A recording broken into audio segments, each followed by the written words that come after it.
Recording by Sargama Studio, Bodhgaya। तोरा ला खोजली गे बेटी लुरगर दामाद गे,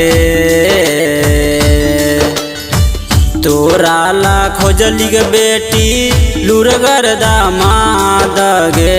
खुशी खुशी जइहा ससुराल गे बेटी, खुशी खुशी जइहा ससुराल गे। बढ़िया दई तुझ पापा तोहर दुलार जी, बढ़िया दई तुझ पापा तोहर दुलार जी।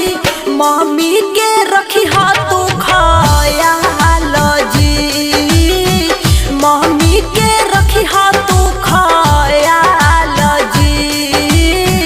जइबो जब अपन ससुराल जी, मम्मी के रखी हा तू खयाल जी, मम्मी के रखी हा तू खयाल जी।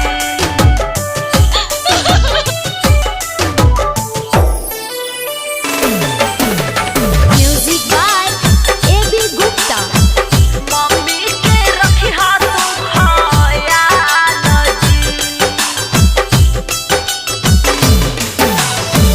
छूट जइतै घरबा अपन दुआर हो, कौना ख्याल रखतै ओहा हमार हो।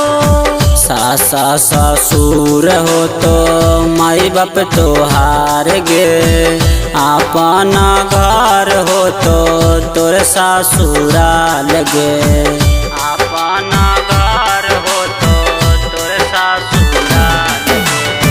छूट जइतै घरबा अपन दुआर हो, कौना ख्याल रखतै ओहा हमार हो।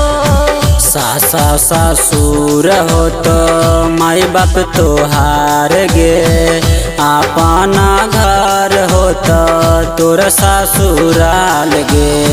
लजिया बचाई है हमार बेटी के पगड़िया के, रखिया तू सबके खुशहाल गे बेटी, जाई के अपन ससुराल गे बेटी, जाई के अपन ससुराल गे बेटी। दूसरे दुआरिया पापा हमरा के भेजी देबा, जिंदगी लगतै हमर जाल हो।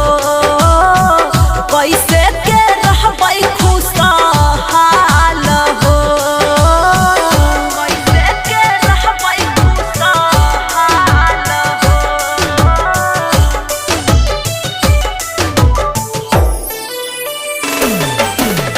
Music by A B. गुप्ता।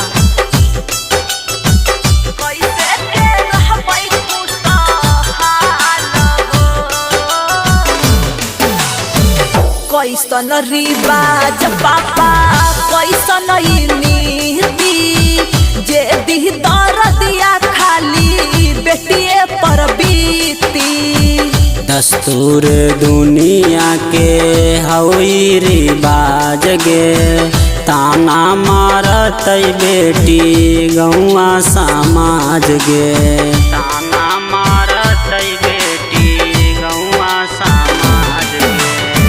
कैसन रिवाज पापा कैसन नीति, जे दी दरदिया खाली बेटिए पर बीती। दस्तूर दुनिया के हई रिवाज गे, ताना मारत बेटी गौआ समाज गे। मुकेश दीवाना कहौ बतिया तू मान गे, हा कई रीतिया पुराना गे बेटी, अपन बसैहा खाना दाना गे बेटी, जाई के अपन ससुराल गे।